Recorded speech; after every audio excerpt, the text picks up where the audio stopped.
Hey everyone, स्वागत है आपका आपके अपने चैनल द्वारका स्टडीज पर। और आज हम अपनी वीडियो में करने जा रहे हैं अपनी क्लास 10th का चैप्टर 6 ट्रायंगल्स, जो कि काफी सारे बच्चों को ये चैप्टर कंफ्यूज करता है। और मैं आपको बिल्कुल इजी तरीके के साथ चैप्टर को समझाने वाला हूँ, साथ ही साथ इसके इजी ट्रिक्स और कुछ तरीके आपको बताने वाला हूँ, जिससे आप किसी भी क्वेश्चन को इजीली सॉल्व कर सकते हैं। और इस चैप्टर की स्टार्टिंग हम अपनी थ्योरम के साथ में कर रहे हैं, थ्योरम 6.1, जिसे बीपीटी के नाम से जाना जाता है और जो हमारे एग्जाम के पॉइंट ऑफ व्यू से काफी ज्यादा इंपॉर्टेंट होती है। सो स्टार्ट करते हैं अपनी थ्योरम। सो थ्योरम हमारी कहती है कि if a line drawn parallel to one side of a triangle to intersect other two sides to distinct point, the other two sides are divided in the same ratio। सबसे पहली बात ये कि भाई हमको क्वेश्चन पढ़ करके समझ आए तो हम क्वेश्चन को इजीली सॉल्व कर सकते हैं। अगर आपको क्वेश्चन पढ़ा और पढ़ के समझ आया तो आप उसे सॉल्व कर पाएंगे, लेकिन अगर क्वेश्चन पढ़कर ये क्लियर नहीं हो रहा है कि अगर क्वेश्चन क्या कह रहा है तो आपको थोड़ी सी प्रॉब्लम होगी। तो इसलिए आराम से पढ़ेंगे।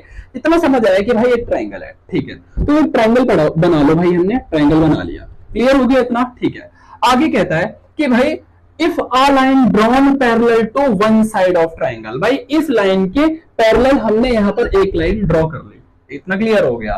To intersect each other two side distinct point, है ना, यानी कि जो अदर दो साइड्स हैं इनको वो क्या कर रही है, अलग अलग दो पॉइंट पर इंटरसेक्ट कर रही है। इसके लिए आप इसका नाम दे दो ए, बी और सी, ठीक है। आपने इस लाइन के पैरेलल एक लाइन बनाई और जो लाइन बनाई ना वो इसको इंटरसेक्ट कर रही थी दो पार्ट्स पर, बिल्कुल ठीक है। आगे क्या कह रहा है point, the other two sides are divided in the same ratio. जब हमने इस लाइन को यहां पर ड्रॉ किया तो ये जो अदर दो साइड्स थी ये दो अलग अलग पार्ट्स में डिवाइड हो गई सेम रेशियो में, यानी कि एक रेशियो ये रहा एडी और एक रेशियो बीबी, और ऐसे इस साइड से एक रेशियो एई और दूसरी साइड से ईसी।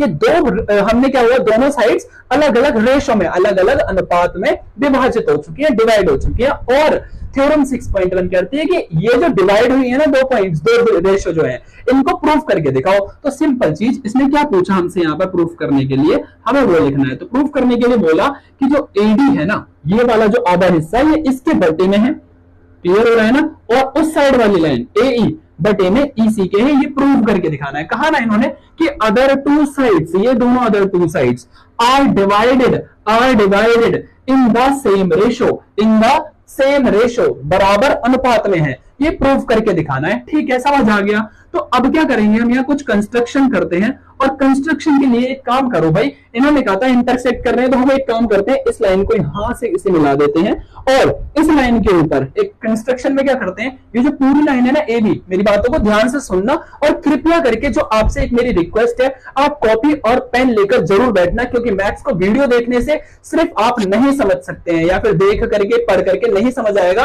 प्रैक्टिस जरूर करना, रिटर्न प्रैक्टिस बहुत ज्यादा जरूरी है। तो सिंपल ए बी लाइन दिख रही है आपको, इसके ऊपर एक काम करते हैं, यहां से एक परपेंडिकुलर बना देते हैं, लंब बना देते हैं। और मेरे भाइयों मेरी बात को ध्यान से सुनना कि अगर कोई एक लाइन है तो उस पर अगर कोई एक लाइन अलग से ड्रॉ की जाती है तो हमेशा याद रखना, लेटी लाइन पर सीधी लाइन जब आती है तो वो परपेंडिकुलर बनाती है, लंब बनाती है, जो कि हमेशा 90 डिग्री का होता है। अब मेरी बात यहां पर ये ध्यान से और सुनो कि एक लाइन है, ठीक है, अच्छा मैं इसे यहां से अलग अलग पार्ट में डिवाइड कर दूं तो इसका मतलब ये थोड़ी है कि इसका लंबा अलग होगा, इसका लंबा अलग होगा, इस पूरे का एक ही लंबा होगा, एक ही रेशो होगा। बस इतना मेरी बात को अभी ध्यान रखना और ये आगे आपको हेल्प करेगा, ठीक है। सो स्टार्ट करते हैं। देखो हमने क्या किया कि ये जो पूरी लाइन ए बी थी, इसके ऊपर एक लंब बना दिया जिसका नाम हमने रख लिया भाई डीई, ठीक है। ऐसे ही इधर वाली साइड एसी को देखो और इसके ऊपर भी एक लंब बना दो जिसका नाम रख दो आप एम, ठीक है, सॉरी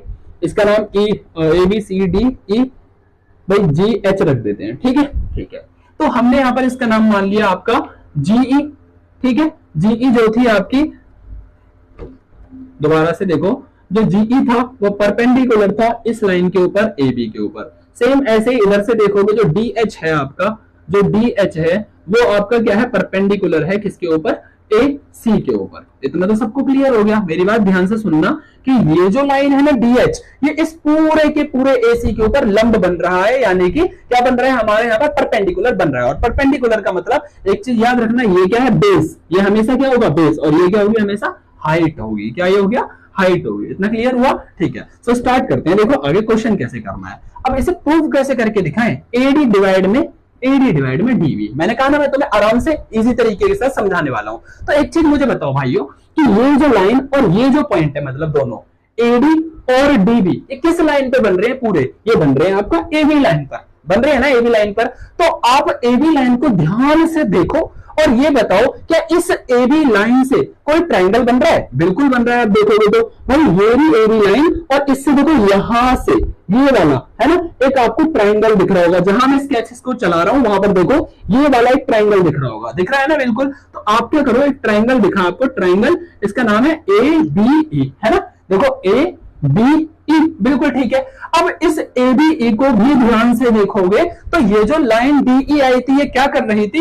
इंटरसेक्ट कर रही थी, इंटरसेक्ट कर रही थी दो पार्ट्स में, ठीक है? तो आप इसको देखो, एक यहां से लेके पूरा ट्रायंगल, इस लाइन को देखोगे डी ई को, तो ये क्या कर रही है? इस पूरे को दो पार्ट में, एक तो ये ट्रायंगल बन रहा है जिसपे बोल रहा है देखो, और दूसरा बन रहा है ये वाला, है ना? तो ये जो ट्रायंगल ए बी ई है ये दो पार्ट में डिवाइड हो रहा है। किस किस में? ट्रायंगल ए डी ई में, और किस में हो रहा है? इसको जोड़ो, और किस में हो रहा है? Triangle and triangle B D E, जिसको बोला जा रहा है उसको ध्यान से देखना। अच्छा ठीक है, हमने क्या किया, ए बी लाइन थी, इससे एक ट्रायंगल बन रहा था और ये भी ट्रायंगल दो पार्ट में डिवाइड हो रहा था, तो वो दो पार्ट मैंने अलग से लिख लिए। ठीक है, मेरी वीडियो लंबी होगी लेकिन आपको डीपली समझाऊंगा, आपको ये फील आएगा कि मैं आपको सामने बैठ करके समझा रहा हूं। तो ध्यान से देखना भाई, एडीई और बीडीई, एडीई और बीडीई दो पार्ट हमने यहां पर ले लिए हैं। अच्छा ठीक है, अब मुझे आप ये बताओ कि एक ट्रायंगल है और उस ट्रायंगल का आपको एरिया निकालना है, क्षेत्रफल निकालना है। तो उस ट्रायंगल का एरिया निकालने के लिए एक फॉर्मूला होता है जो सभी को याद होगा, 1/2 बेस इंटू हाइट। क्या होता है एरिया ऑफ ट्रायंगल? हमारे पास होता है एरिया ऑफ ट्रायंगल, क्या होता है? 1/2 इंटू बेस इंटू हाइट, यही होता है ना? ठीक है, तो सिंपल अब पुट कर दो, इसके अंदर भी फॉर्मूला पुट कर देंगे। ठीक है, अब देखो triangle ADE, triangle ADE clear हो गया? क्या होता है? 1/2 इंटू बेस। अब मेरी बात ध्यान से सुनो, एडीई को देखो, ए डी ई है ना? ठीक है, इसके अंदर बेस बताओ, और आपका अभी जो आंसर होने वाला है मोस्टली बच्चों का सब आप कहोगे ये रहा बेस। तो आपके दिमाग में क्या है यार, लेटी वाली लाइन लेके आनी है ना, तो आप सोचोगे इस वाले ट्रायंगल में ये रहा बेस, है ना? जो कि आपका प्रॉपर पूरी तरीके से गलत हो जाएगा। मैंने जस्ट अभी कहा बेस कभी पता लगाने के लिए हमेशा याद रखना, किसी के ऊपर अगर परपेंडिकुलर आ रहा है तो नीचे वाली लाइन हमेशा बेस होगी और जो परपेंडिकुलर होगा वो हाइट होगी। ठीक है, तो सीधी सी बात है भाई, इस पूरी लाइन पर, एबी लाइन पर ये था लंब आपका, इसका मतलब एबी लाइन पूरी की पूरी बेस है। दिमाग के अंदर फिट करो, इस पूरी एबी लाइन के ऊपर जीई क्या था? परपेंडिकुलर था। इसका मतलब ये बेस हुई और ये हाइट हुई, इसका मतलब ये बेस हुई आपका और ये आपकी हाइट हो गई। ठीक है, तो एडी क्या हो गया हमारा? बेस हो गया, और मल्टीप्लाई हाइट क्या होगी? जीई हाइट होगी हमारी, क्या होगी? जीई हाइट होगी। बस इतना छोड़ो, कुछ नहीं कर पाओगे आगे। इसे मान लो इक्वेशन नंबर फर्स्ट, ध्यान से समझना। अब ऐसे ही इसका जो दूसरा भाई है, दूसरा पार्ट है बी डी ई। अब इस वाले ट्रायंगल को लो, है ना? किसको ले रहे हैं? ट्रायंगल बी डी ई को, है ना? इसका फॉर्मूला लगाते हैं, क्या होता है हमारा? सेम वही भाई, 1/2 इंटू बेस। अब इसके बेस की बात आती है, अगेन कंफ्यूज हो जाओगे यार इसके में। अब बहुत सारे बच्चों के दिमाग में पता है क्या आएगा कि भाई भैया यहाँ पर तो हमारा बीडीई जो है ना, इसमें तो जीई आ ही नहीं रहा है, बीडीई ट्रायंगल में जीई कहां से आ रहा है? आप हमें तो गलत बताओगे। तो मेरी बात ध्यान से सुन लो कि भाई अभी मैंने बोला बेस बताओ, तो बेस आपका दिमाग मुझे नहीं पता क्या बताएगा यहाँ पर, कि बीई होगा, कुछ बोलेंगे बीई, लेकिन इस बार जो बेस होगा वो हमारा डीबी होगा। क्यों होगा? क्योंकि जो पूरी लाइन एबी थी ना, यहां से लेके यहां तक ये पूरा का पूरा बेस थी। तो इसका मतलब हमने ये पार्ट तो कंप्लीट कर लिया, एडी तो बचा क्या हमारा? डीबी बचा ना, तो डीबी हमारा हो गई बेस। इसका मतलब डीबी हमारा क्या होगी? बेस हो गई। अब बात आती है हाइट की, तो हाइट में मोस्टली बच्चे कंफ्यूज हो जाते हैं। क्यों कंफ्यूज हो जाते हैं? कि सबको लगता है भाई हाइट या तो इसे मानेंगे या तो इसे मानेंगे। अच्छा मैं कहूंगा जीई, तो आप कहोगे भाई कैसे होगी, ये तो बीडी ट्रायंगल में तो जीई आ ही नहीं रहा है। मोस्टली बच्चों का ये क्वेश्चन होगा। लेकिन भाइयों इस चीज को समझो कि जो पूरा का पूरा एबी है ना, ये पूरा का पूरा एबी, इस पर एक ही हाइट है जीई, है ना, सिर्फ अंतर कितना है ना, इस पार्ट को हमने अलग करके देखा हुआ है, इसलिए हमें लग रहा है कि इसके अंदर नहीं आ रहा। लेकिन आप देखोगे पूरी लाइन एडी पर एक ही हाइट है जीई, इसलिए जीई यहां भी हाइट होगा और इक्वेशन नंबर सेकंड हो गई। अब कुछ नहीं करना, आपको इक्वेशन फर्स्ट और इक्वेशन सेकंड को डिवाइड दे देना है। क्या करना है, डिवाइड करना है किसको, इक्वेशन फर्स्ट को और इक्वेशन सेकंड को। ठीक है, तो डिवाइड करेंगे, देखो 1/2 इंटू एडी मल्टीप्लाई जीई और डिवाइड करो 1/2 इंटू डीबी मल्टीप्लाई जीई। तो जीई से जीई कट गया, 1/2 से 1/2 कट गया, सिर्फ क्या बचेगा हमारा एडी, यहां पे लिख देता हूं, बचेगा हमारा एडी डिवाइड में डीबी, है ना, ये तो बचेगा एडी डिवाइड में डीबी। तो एक चीज ध्यान से देखने की, हमें खुशी, हमारे फेस पर एक स्माइल आएगी कि हमने इसका एक पार्ट फाइंड कर लिया है। ठीक है, तो मेरे पास स्पेस की कमी है, थोड़ा क्लोज लिख रहा हूं, तो थोड़ा सा कंप्रोमाइज करना। मैंने यहां पर क्या है, फाइंड कर लिया, यानी कि एडी और डीबी हमने फाइंड कर लिया यहां पर। ये कैसे हुआ, अब सेम इसी तरीके से जैसे हमने अभी इस वाली लाइन को लिया और इस पार्ट को निकाला, सेम वैसे ही सेम पूरा का पूरा प्रोसेस होगा। आपको अब एई और ईसी फाइंड करना है, और एई और ईसी को फाइंड करने के लिए आप देखोगे ये पूरी लाइन एसी बन रही है, और एसी लाइन से हमारा कौन सा ट्रायंगल बन रहा है, आपका एसी लाइन से हमारा ट्रायंगल बनेगा ए सी डी, ये वाला ट्रायंगल बनेगा पूरा। ठीक है भाई, एसीडी ट्रायंगल बन रहा है ना, तो लिखो, देखो थोड़ा सा पार्ट रफ कर दे भाई, इस वाले को रफ कर देते हैं, बस इतना। ठीक है, तो देखो सॉल्व करते हैं। अब लेते हैं हम अपना किसको, अब करते हैं भाई हम अपना ट्रायंगल लेते हैं यहां पर, कौन सा वाला, ए सी डी। तो अब लेंगे ट्रायंगल ए सी डी। अच्छा, ध्यान से फिर से देखेंगे कि एसीडी में एडीई लाइन फिर आ रही है और ये इसे दो पार्ट में डिवाइड कर रही है। तो कौन से दो पार्ट होंगे हमारे यहां पर, एक होगा ट्रायंगल ए ई डी, मतलब वही वाला एडीई, एडी लिखो, मतलब इस साइड से लिखो, इधर से लिखो, बात तो वही है। और प्लस दूसरा ट्रायंगल होगा हमारा भाई, दूसरा ट्रायंगल हमारा कौन सा होगा आपका, सी ई डी। तो दूसरा ट्रायंगल है हमारा सी ई डी। इतना सबको क्लियर हो गया। ठीक है, अब भाई एईडी के अंदर अपना क्या लगाओ, एरिया ऑफ ट्रायंगल लगाओ।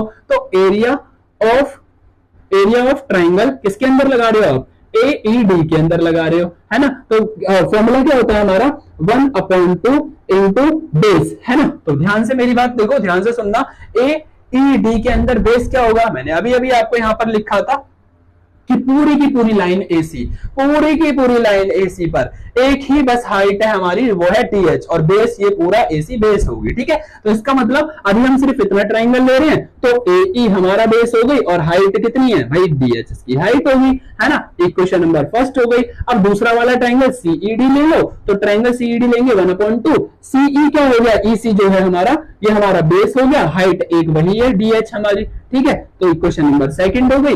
फर्स्ट और सेकंड को डिवाइड देंगे आप, तो ये कट गया, सिर्फ आपका क्या बचेगा, एई डिवाइड में ईसी बचेगा। इसका मतलब हमने जो फाइंड करना था कर लिया कि एडी इक्वल टू डीबी और एई इक्वल टू ईसी, यही इसका क्या होगा, आंसर होगा। और हमने यहां पर इसको प्रूफ करके दिखा दिया।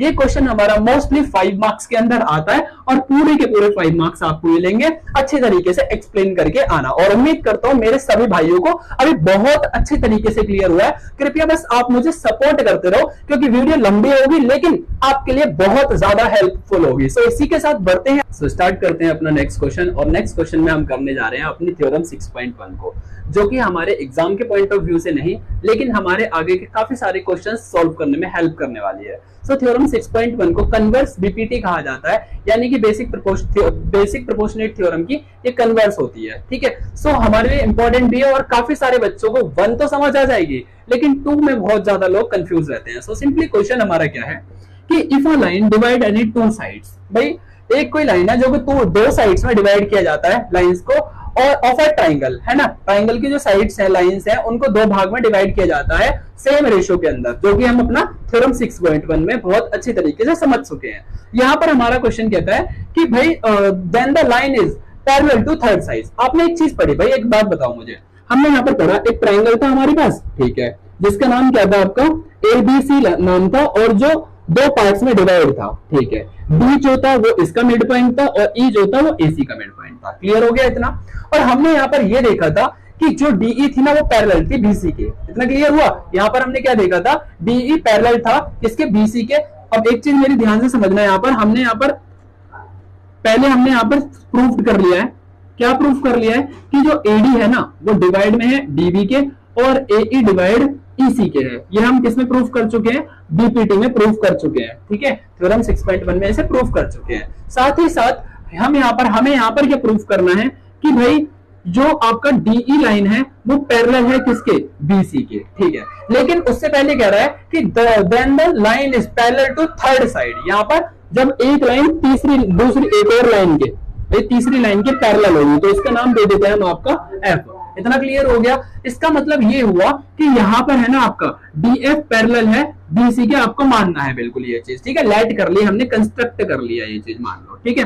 प्रूफ करना स्टार्ट करते हैं भाई।